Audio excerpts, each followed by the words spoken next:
Once, in a quiet, sunny neighborhood surrounded by tall oak trees, lived a 13-year-old girl named Maya.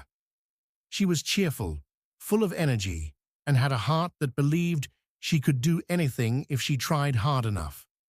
Her favorite thing in the world was painting. Every afternoon after finishing her homework, she would sit near her window with her brushes, mixing colors, creating little masterpieces that made her feel alive. But there was one subject that drained her energy every time: mathematics. No matter how many times she tried, numbers seemed to twist and dance in ways she couldn't understand. Every test made her feel small and defeated, especially when her classmate Liam, who sat right next to her, always scored full marks without even breaking a sweat. One day, after another disappointing math quiz, Maya walked home quietly. She placed her bag on the floor and sat by the window, staring at her unfinished painting. Her mother noticed her silence and asked gently, "What's wrong, sweetheart?" Maya sighed. "Mum, I think I'm just not smart enough. Liam always gets perfect grades, and I can't even understand half the problems." Her mother smiled softly and said, "Maybe it's time you learn 3 lessons about what it really means to be smart." That evening, her mother handed Maya 2 tasks. "Tomorrow," she said, "I want you to invite Liam over after school. I have something planned." The next afternoon, Liam came over. Maya's mother brought out 2 easels, a box of paints, and 2 blank canvases. "Let's all paint together," she said. Liam hesitated, holding the brush awkwardly.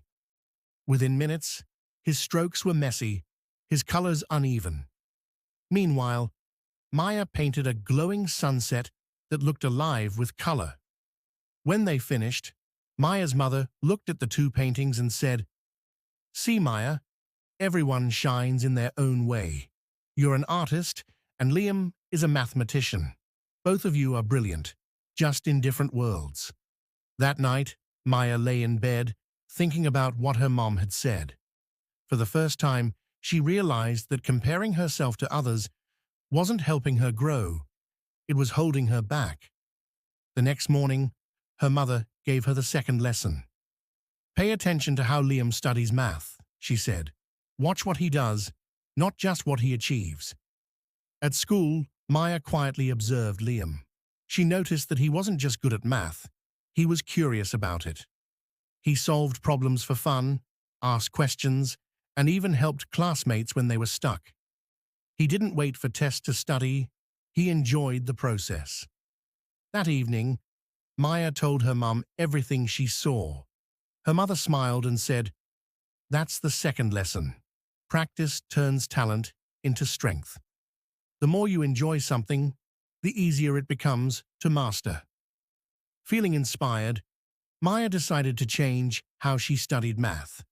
Instead of rushing through exercises, she began to connect numbers with her art. She drew geometric patterns, turned equations into color-coded designs, and slowly, math began to make sense. A few weeks later, her mother gave her one final challenge. "Maya," she said, "if you think Liam studies math 2 times harder than you, then tomorrow I want you to practice painting and math, both, 2 times harder than usual." Maya accepted. The next day, she worked through math problems with focus, and then spent extra time perfecting her painting. By evening, she was exhausted but satisfied. When her mother joined her in the living room, Maya smiled weakly and said, "I did it, Mom, but it was really hard." Her mother placed a hand on her shoulder and said gently, "That's the third lesson. Effort feels lighter when your heart is in what you do. You don't have to be the best at everything. You just have to love what you're learning." Maya finally understood. She realized she didn't need to be like Liam to be successful. She needed to be like herself. From that day on, Maya never compared her progress with anyone else. She kept practicing math with patience and painted with more passion than ever. Over time, she became confident, not just in her art, but in her ability to learn and grow. If this story reminded you that everyone has their own path to shine, then take a deep breath and smile. You're exactly where you need to be. If you enjoyed this story, share it with someone who needs a little encouragement, like the video, and subscribe for more heartfelt stories that remind you to believe in yourself.